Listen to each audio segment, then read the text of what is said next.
What's going on, guys? It's Mike. Welcome back to another video on my channel Sports Appetite, and today I have a different kind of video, a special kind of video, because it will be the first football video that I'm posting on my channel, and it's a special kind of video for me because for the last couple weeks I've been trying to wiggle my way around copyright because I'm new to YouTube.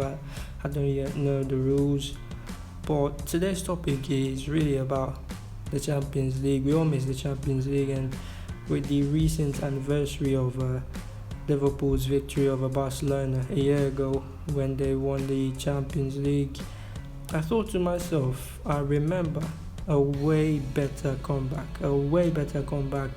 as you all probably know, the infamous PSG lost to Barcelona 6-1 at the Camp Nou in 2017. It was the round of 16, second leg, and looking back at that game, there's no way I could not make a video on it. It was an absolutely spectacular game from Barcelona. That comeback is the biggest comeback in Champions League history, and I don't see any team being able to top that for the coming future. I can't think of any team that can do that. MSN were special, and I think they're the only trio, the only attack that could have possibly pulled this off. But I won't waste you guys' time. Let's get right into the video. And a quick disclaimer before we get into this video: I'm not a Barcelona fan.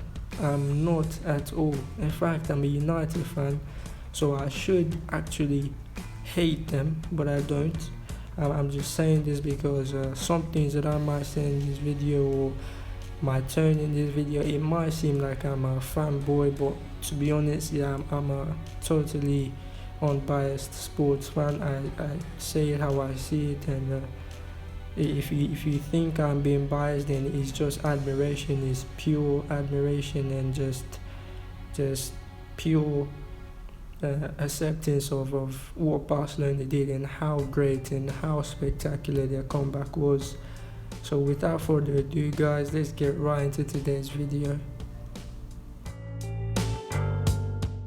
Now, before we get into the comeback, obviously we've got to look back a bit, and this is the first leg on the 14th of February 2017. Barcelona coming to France, the Parc des Princes, and you see the PSG formation absolutely stacked.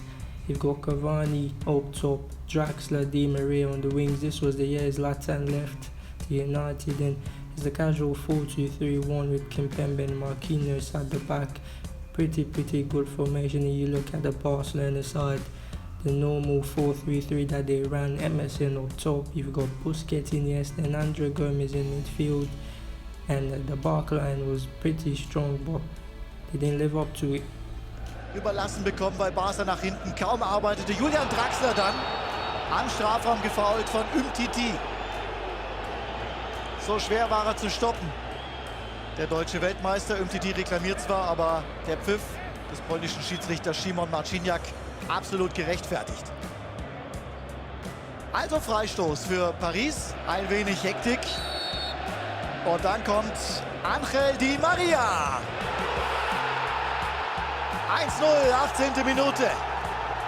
Drittes Champions League Tor für den Argentinier, der heute auch noch Geburtstag hat, 29 Jahre alt wird.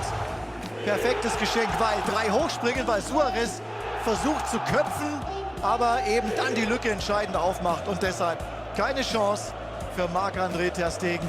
Der ist nicht zu halten. Busquets, und schon ist der Erste da. Rabiot, stark. Verratti, Balleroberung. Noch einmal. Verratti, der auch eine überragende Partie ablieferte. Und dann Julian Draxler. Und das macht diesen Abend natürlich perfekt für Draxler. 2-0, 40. Minute.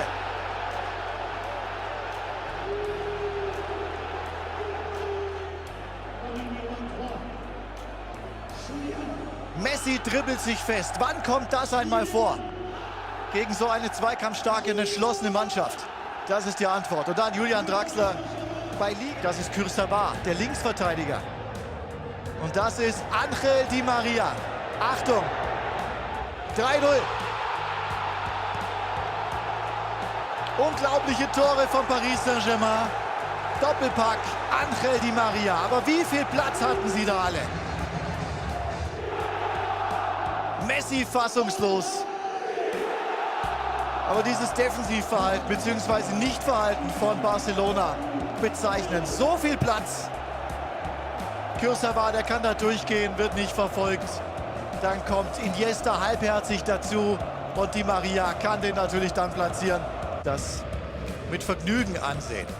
Also wir haben nichts weggelassen. Es gab nichts Offensives von den Katalanen. 16:7 Torschüsse am Ende und weiterhin ein Paris Saint-Germain, das weitermachen wollte, und Cavani bekam jetzt noch sein Tor.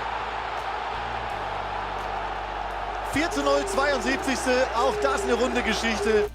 This game was probably the worst game I had ever seen Barcelona play in my life. They were never in the game. They were outmuscled, outplayed, outsmarted. They were not in the game at all.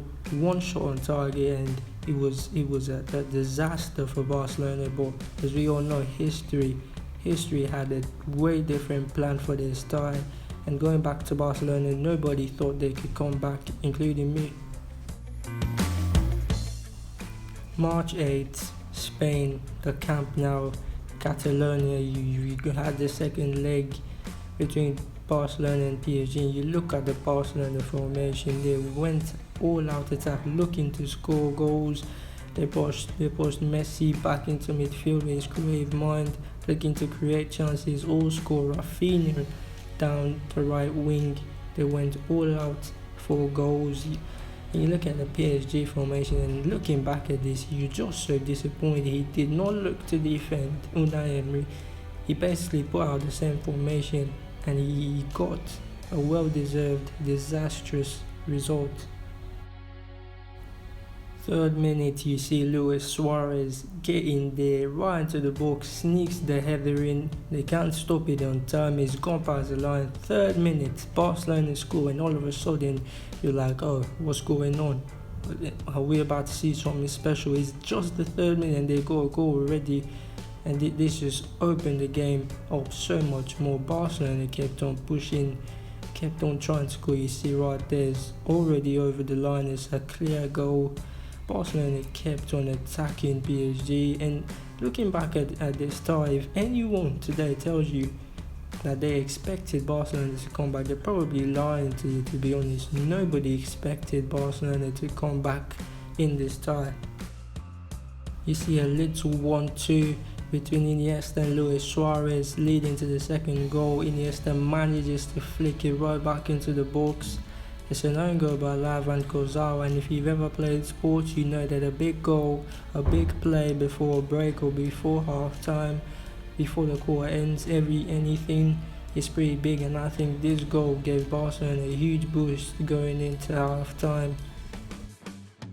Now this goal was a bit controversial at the time, but I think it's a clear penalty. I mean, Iniesta just slid that ball in. Meunier has no chance to get it in. He just clips Neymar with his head, and you already know Lionel Messi buries that penalty right into the corner of the net. It's 3-0, 50th minute, and he's looking really good for Barcelona. In this game, you had Cavani miss a 1-on-1, Di Maria miss a 1-on-1 later on. You had him hit the post, but Cavani is a party spoiler, and at this moment in the game, 62nd minute, what a volley right into the top corner. I think everyone watching this game thought it was over, because Barcelona now needed 3 more goals to make it 6-1 to even give them a chance. You look at the missed 1-on-1 by Cavani. If he scores this, the game is over, the tie is over. Barcelona keep on pressing. The last few minutes of this game were absolutely crazy to watch. Neymar went absolute crazy free kick. I think this guy is pretty underrated, because when he scored it, nobody really thought it was a legit goal. We all thought it was sort of a consolation goal. And you see Luis Suarez drawing a penalty. Just 3 minutes later, 91st minute, it's 4-1. Neymar steps up. You see the confidence, the aura oozing from him. You know he wants it.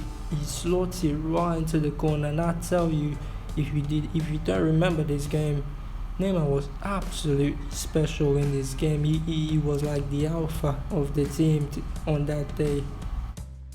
And here comes a moment in history, a moment that every Barcelona fan and every PSG fan will remember for the rest of their lives if they watch this game, even as a neutral.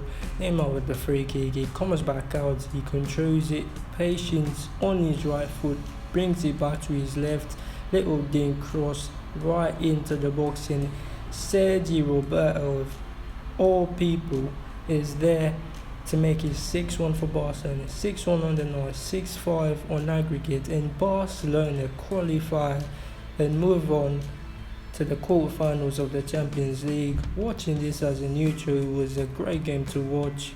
It was pretty fun to watch the goals, watch Barcelona keep pressing with that quality up top, and to watch PSG crumble under the pressure as always, of course. And it was a great game. And I will tell you this, if you were younger back then and you do not remember much about this game, or if you never watched this game, if you're watching this video in the future, I will tell you this, and I will try to convince you.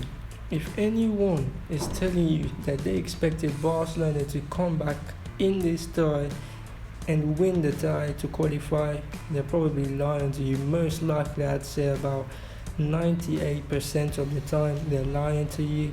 At the moment, at the time, back in 2017, nobody, and I mean nobody, expected Barcelona to come back in this tie with how they played in the first leg. It was the tail end of the MSN trio, and people that tell you they expected it, I think they're lying. Even Barcelona fans did not expect it. But anyway, guys, that's it for the video. If there is ever any game in Neymar's career that I will look back and remember for him and say that was the Neymar game, not to disrespect Lionel Messi or any of the Barcelona players, this was his game. He was the alpha on that day, and he played an absolutely amazing game. It was the best game of his life. He even said it himself. And yeah, guys, that's it for today. If you enjoyed this video, please drop a like, subscribe down below, and I'll see you guys next time. Peace out, guys.